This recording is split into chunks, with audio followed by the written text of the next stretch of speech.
Good morning. It's March 22nd.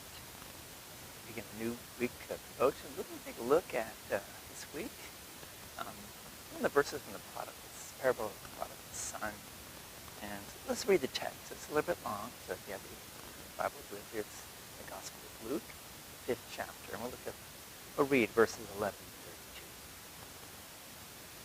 And he said, there was a man who had 2 sons, and the younger of them said to his father, Father, give me the share of property that is coming to me. Excuse me.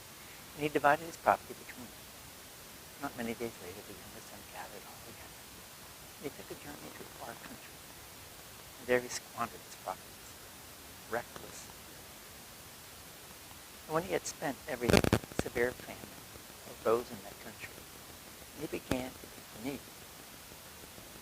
So he went and hired himself out to one of the citizens of the country, who sent him into the fields to feed pigs. And he was longing to be fed with the pods that the pigs ate. And no one gave him anything. When he came to himself, he said, how many of my father's hired servants have more than enough bread? But I perish here with hunger. I will rise and go to my father, and I will say to him, Father, I have sinned against heaven and before you. I am no longer worthy to be called your son. Treat me as one of your hired servants. And he rose and he came to his father.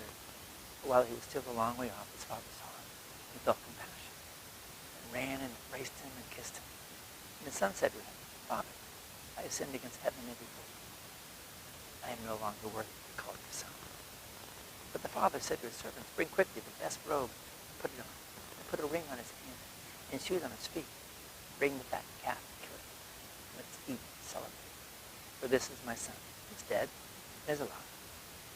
Again he was lost and was found. And they began to celebrate.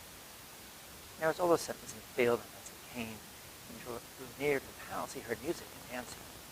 He called one of his servants and asked what these things meant. And he said to him, your brother has come. Your father has killed the fattened calf, because he has received him back safe and sound. But he was angry and refused to go in. His father came out and entreated him. But he answered his father, look, these many years I've served you. I have never disobeyed your command. Yet you never gave me a young goat, that I might celebrate with my family. But when this son of yours came, I devoured the property of prostitutes. You killed the fattened calf for him. And he said, son, you are always with me, and all that is mine is yours. It's fitting to celebrate with your brother. For this your brother was dead, and is alive. He was lost, and is found. And that's our text.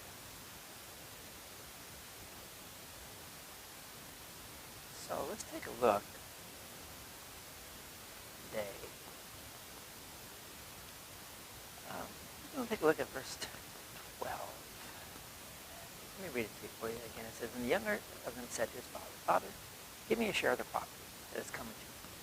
And he divided his property between them. So everybody seems to be recovering from something. Most would agree that before you can recover, you may have to hit rock bottom first. At the bottom, we often discover that you couldn't see on the way down, such as a better way to live. In the case of the lost son, almost starving, the bottom comes as he feeds pigs, unclean by Jewish tradition, and he eats their leftovers. As Jesus puts it, there with the pigs, he came to himself.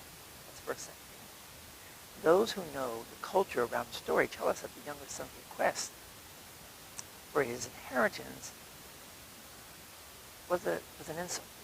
The distribution of an estate then as now waited for the owner's death. So the son's request brought shame to the family.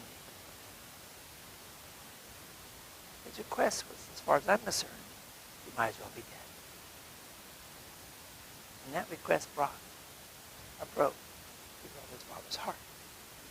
Surprisingly, though, the father grants his request, and the rebellious son leaves to bear the consequences.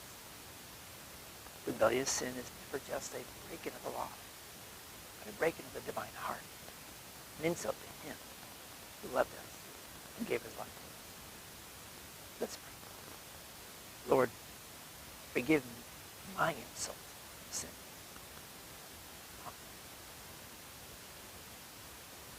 Good story. Good parable for us to look at. We'll look at a couple different areas of this. The prayer is short though. Lord, forgive my soul of sin. How many times do you and I fall into the same trap? As his younger son, whose father was dead. It's our God that does. Honor their father dead. In that pondering, ask the question, who might I bless? Go peace, our Lord. We'll see you. God bless.